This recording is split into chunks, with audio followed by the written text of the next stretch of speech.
જય સ્વામિનારાયણ બધાને સ્વાગત છે તમારા એક નવા બ્લોગમાં. તો આજે આપણે છે ને કંઈક અલગ વસ્તુ બનાવશું. તો શું બનાવશું કહું તમને? અજમાના પાનના ભજીયા બનાવશું, બરોબર? એ પણ અલગ જ રીતના. અજમાના પાનના ભજીયા જનરલ બધા સાદા બનાવતા હોય, આપણે મસાલાદાર અજમાના પાનના ભજીયા બનાવશું. અમારી અજમાના પાન આવ્યા હતા તો મેં કીધું લાવો આપણે ભજીયા બનાવીને તમારા સાથે પણ રેસીપી શેર કરીએ. તો એના માટે આપણે બધી વસ્તુ લઈ લીધી છે. તો તમે જોઈ શકો છો, આ છે અજમાના પાન અને આ મરચાં. આપણી પાસે લીલી મેથી નથી એટલે કસ્તુરી મેથી લઈ લીધી છે, આદુ છે, કોથમીર છે, પછી આમાં થોડાક મસાલા છે, આખા ધાણા ખાંડીને લઈ લીધા છે, અને આ છે મરી, અજમો, હિંગ, ચણાનો લોટ છે, અને આપણે ક્રિસ્પી થાય એના માટે થોડોક એટલો ચોખાનો લોટ નાખશું, અને સોડા છે ખાવાનું, મીઠું ને ખાંડ ને લીંબુ.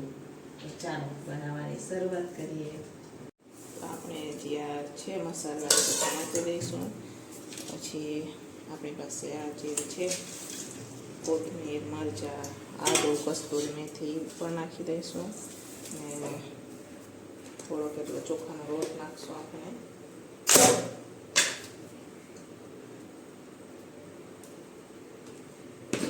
થોડોક એટલો લોટ નાખી દીધો છે.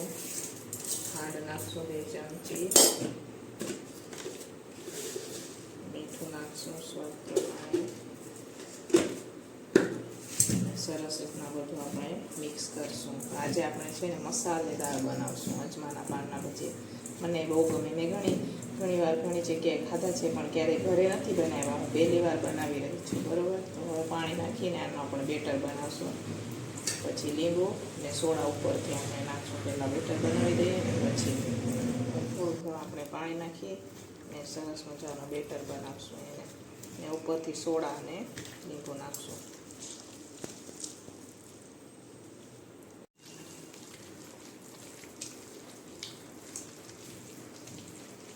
અહીંયા આપણે સોડા નાખી દીધા છે. હવે ઉપરથી આપણે લીંબુ નીચવશું. જોજો હમણાં સરસ મજાના સોડા આપણા ફૂલી જાય.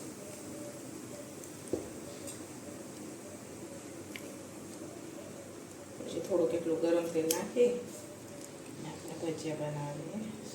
સરસ મજાનું બેટર આપણું બધું ફૂલી ગયું છે. તો તમે જોઈ શકો છો સરસ મજાનું. આને તમે એમને એમ ભજીયા બનાવો ને તો પણ સરસ લાગે. હવે આપણે થોડુંક એટલું આમાં ગરમ તેલ નાખશું. અહીંયા ગરમ તેલ આપણે તળવા હાટું રાખ્યું હતું, એમાંથી થોડુંક એટલું લઈ આમાં નાખી ને બધું આપણે બેટર મિક્સ કરી દઈશું. હવે આવી રીતના આમાં ડીપ કરશું આપણે, અને પછી આમાં નાખશું. સરસ મજાના અજમાના પાનના ભજીયા બની રહ્યા છે.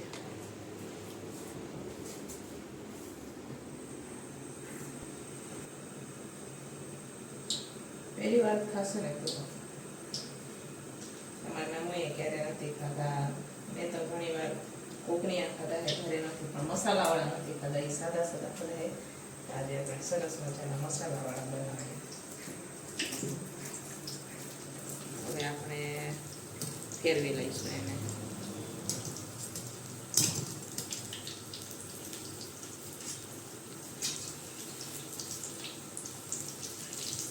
અહીંયા સરસ મજાના આપણા હવે ભજીયા ક્રિસ્પી થઈ ગયા છે. તો એને આપણે પ્લેટમાં કાઢી લઈશું.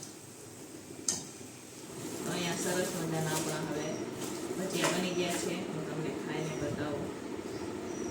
મસાલેદાર અજમાના પાનના ભજીયા. અમારા ભાભીએ તો પહેલી વાર જોયા છે અજમાના પાનના પણ ભજીયા બન્યા. હે, મસ્ત લાગે.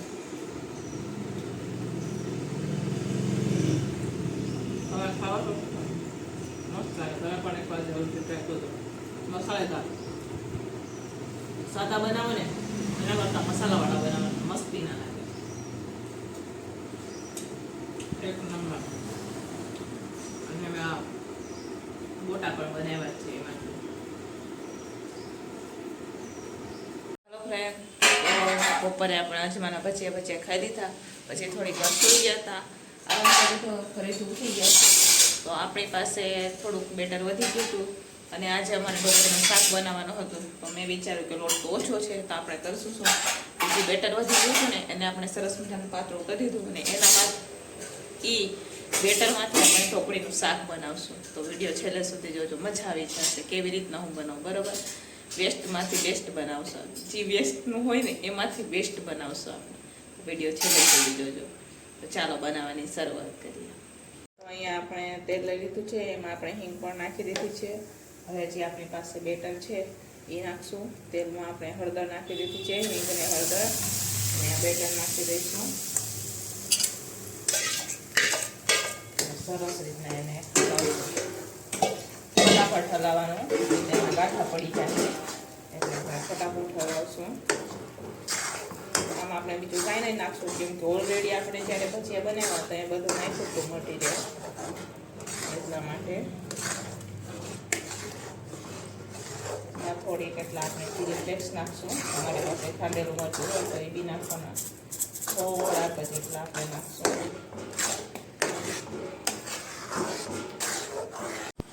તો અહીંયા આપણું સરસ મજાનું બેટર લોટ ચડી ગયો છે. તો તમે જોઈ શકો છો, એને સતત હલાવતા રહેવાનું, નહીં તો એમાં ગાંઠા પડી જાય છે.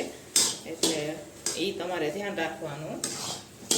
જ્યારે તમે આવી વસ્તુ બનાવો ત્યારે બગડી ન જાય એનું ધ્યાન પણ રાખવાનું. બરાબર, આપણે આ વધેના લોટનો પણ ઉપયોગ કરી લીધો.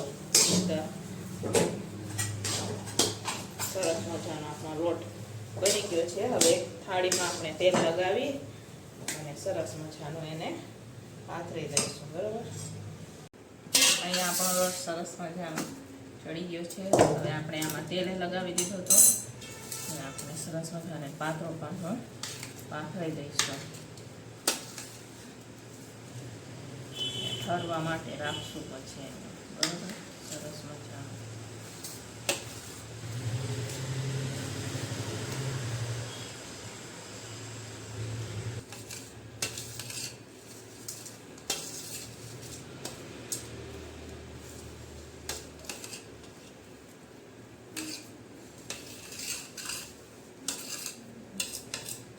તો ત્યારે ફાઇનલી આપણે બધું જમવાનું બની ગયું છે, અને ટિફિનવાળા પણ ટિફિન લેવા માટે આવી ગયા છે. તો તમે જોઈ શકો છો.